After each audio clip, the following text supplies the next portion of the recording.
हळूहळू हळूहळू त्यांनी वाढवत गेलं आणि शेवटी समर्थ रोज 1200 सूर्यनमस्कार घालत होते.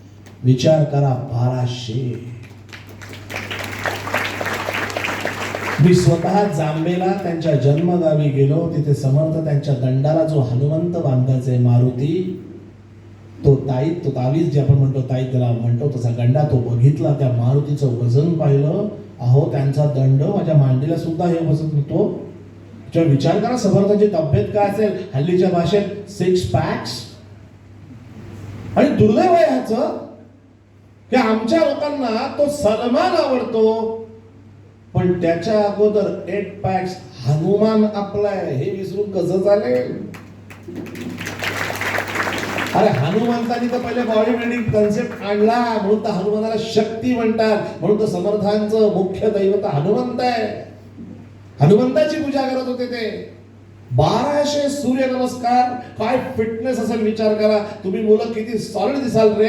12 ते 24 मध्ये असे असाल, मस्त अभ्यास करत असाल, छान तुमची वृत्ती चांगली असेल, तोंडात शिवी नसेल, ओवी असेल आतमधनं, बुद्धी छान तुमची तल्लक आहे, संगत तुमची चांगली आहे. हा जबरदस्त बॉडीचा फिटनेस म्हणजे मन, मेंदू आणि मनगट या तिघांचं बॅलन्स. आणि पुढच्या स्लाइड मध्ये बघा, हा आपला फिटनेस पाहिलं. एक बरगड्या आणि दुसऱ्याला कुठे बरगड्यात येत नाही. ह्याचं काय कारण आहे? व्यायाम नसणं आणि वाटेल ते खाणं. हा बेसिक प्रॉब्लेम आहे. आपला काय गडबड झाली सांगू का. आता सकाळी मी आणि सूर्यकांताई आम्ही गाडीत बोलत होतो की आपण ना अर्ध्या अमेरिकन झालोय आणि अर्धा भारत येतो विसर. आपल्याला काय वाटतं, मॅकडॉनल्ड्स मध्ये जाऊन मी जे बर्गर म्हणून जे काही खातो ना, त्यांनी फक्त ओबॅसिटी वाढते, बाकी काही होत नाही हो. फक्त ओबॅसिटी वाढते, आउटपुट काहीही नाही. पण काय आहे, त्यांचं प्रेझेंटेशन चांगलं आहे. अंधेरीला कीर्तन झालं बरं. तुम्हाला गंमत म्हणून सांगतो कसे आपले लोक वेळी आहेत. अंधेरीला कीर्तन झालेले सोकॉल्ड हाय सोसायटीतल्या बायका असतात ना, त्या अशा आल्या होत्या. आणि यु नो आम्ही खूप डाएट कॉन्शियस आहोत. म्हटलं अरे वा छान. काय खाता? 5 ग्रेन्स फूड. काय शब्द वापरला? 5 ग्रेन्स फूड. म्हटलं बघू तरी काय 5 ग्रेन्स आहे. अहो 5 धान्यांचं थालीपीठ होते. जी गोष्ट आपली आई लिलया करते घरामध्ये, ते तिथे 275 ला विकत घेतात. वेळेत केले. पुण्याला झालं. तुम्हाला काय माहिती मुंबईकरांना? म्हटलं नाही आम्हाला काही कळत होते, तुम्हाला सगळं कळतं. बोल काय? आमच्याकडे म्हणे फोडणीची पोळी मिळते. हे डिश हो? म्हटलं अरे वा विकत घेता तुम्ही? हो, आमच्याकडे आदल्या दिवशी पोळ्या उरल्या की सकाळी आई हा पदार्थ करते. विचार करा की आपण किती वेडे होत चाललोय. फोडणीची पोळी विकत घ्यायची गोष्ट आहे. म्हणजे सांगायचा मुद्दा असा की हे असं आचरट काहीतरी विचित्र खाल्ल्यामुळे होत आहे काय? तब्येतच नाहीये. मग शौर्य आणि वीररस होणार कधी? बॉड्यात अशा भारी. आता हे असं जे असेल ना, धावता तरी येईल का? उद्या शत्रू कुत्रा जरी मागे आला तरी धावू शकत नाही तो. कुत्रा पण म्हणेल तुम्ही धावायचा प्रयत्न कर, मी हळूहळू चालत येऊन चावतो तुला. कारण धावून शकणार नाही. हे अशा तब्येती. आमचे समर्थ 1200 सूर्यनमस्कार घालायचे, संत असून एवढा फिटनेस. आणि आम्ही बघा जंत. काय तब्येत आहे एकाची. तुमच्याबद्दल नाही बघ, तुम्ही सरळ जात तब्येत.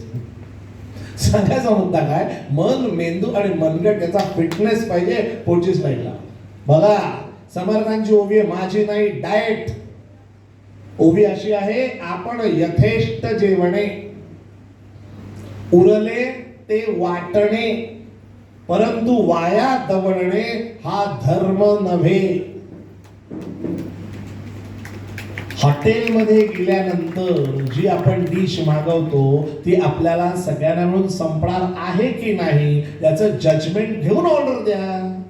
आपण किती हॉटेलमध्ये नुसतं उभे राहिलात ना अर्धा तास तरी तुम्हाला वाईट वाटेल. कितीतरी हॉटेल्स मधल्या डिशेस फुकट जातात. माणसं बिल देऊन बडीशॉप खात बाहेर जातात. ते उरलेलं अन्न जर पाहिलं ना केवढं फुकट जातं. एक लग्न, त्याच्यात जे काही ते बुफे नावाचा वेळपट प्रकार सुरू केलाय, त्या लाईनीत परत जायचं नाही म्हणून आवाजवी डिश मध्ये घेऊन ठेवतात. ते नंतर जात नाही, ती डिश तशीच ठेवून जातात. एकदा लग्न संपलं की त्या मांडवात एकदा ऑब्झर्वेशन करायचा किती अन्न फुकट जात. आणि आपले समर्थ काय सांगतात? यथेष्ट जेवणे.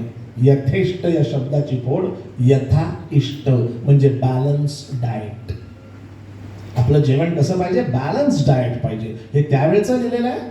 परंतु वाया दवडणे हे धर्म नव्हे.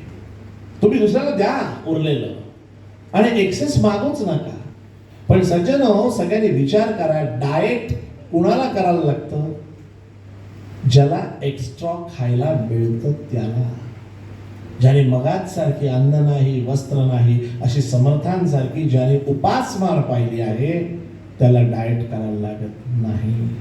तेव्हा जे तुमचे आई वडील दिवसभर कष्ट करतात, कुठे कुठे नोकरी करतात, आणि मग एवढ्या कष्टानं आल्यानंतर घरात छान आई पदार्थ करते, वडील काही काही पदार्थ आणतात, तेव्हा ते खाताना त्यांचे ऋण मानलेच पाहिजे, थँक्स म्हटलंच पाहिजे, पण ते फुकट जाणार नाही याची काळजी देखील आपणच घेतली पाहिजे.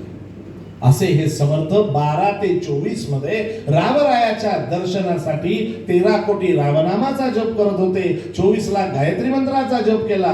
वाल्मिकी रामायण हाताने लिहून काढलं. विचार करा, 12 ते 24 आपण फक्त आपलाच अभ्यास करतोय.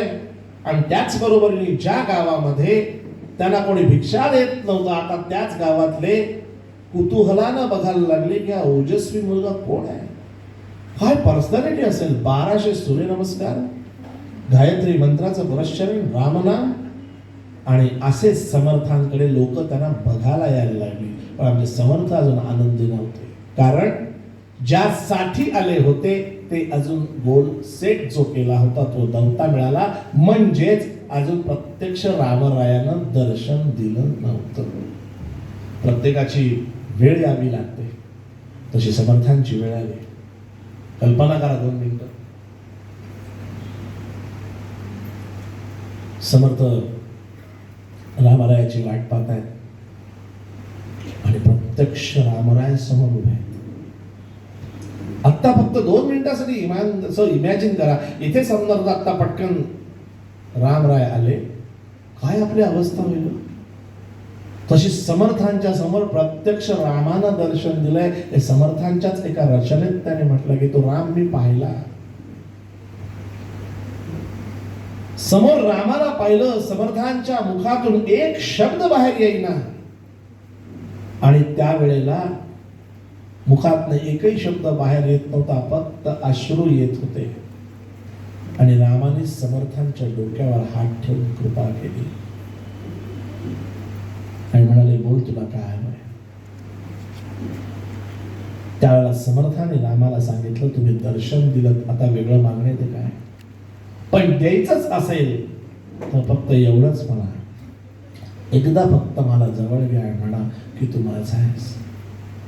तेव्हा रामानं सांगितलं की असं मला करता येणार नाही. म्हणजे का? कारण आजपासून तू आणि मी वेगळे नाही. आजपासून मी राम, तू दास. आजपासून तू राम दास. सज्जन हो, प्रत्यक्ष रामानं समर्थांना रामदास हे नाव दिलंय. त्यांचं नाव होतं नारायण. नारायण सूर्याजी पंत ठोसर हे त्यांचं नाव होतं. त्याला रामदास हे नाव त्यांनी घेतलेलं नाही, ते त्याला प्रत्यक्ष रामानं दिलेलं नाव आहे. काय डोक्यात ठेवा, याला म्हणतात अचिव्हमेंट. की भगवंताने आपल्याला नाव ठेवावं, भगवंताने त्या नावाने हाक मारावं, ये रामदासा ये, ह्याच्यावर अचिव्हमेंट नाही. इथे आपल्या कीर्तनाचा पूर्वरंग संपतो, ती रचना मी तुमच्या समोर म्हणतो, आणि मग आतापर्यंत जे ऐकलं त्याचं बरोबर इम्प्लिमेंटेशन उत्तर रंगात कसं आहे ते तुम्हाला छान ऐकायला मिळेल. पण समर्थांनी रामाचं दर्शन घेऊन स्वतः जे वर्णन लिहिलं, मी म्हटलं ना, त्यांच्या वाङ्मयात चरित्र शोधायचं असतं. त्यांनी असं म्हटलंय की जनस्थान गोदा तटी वास केला. जनस्थान म्हणजे नाशिक, आणि गोदा तटी म्हणजे गोदावरी नदीच्या किनारी. जनस्थान गोदा तटी वास केला, तिथे प्रभू देखीला दास संतुष्ट.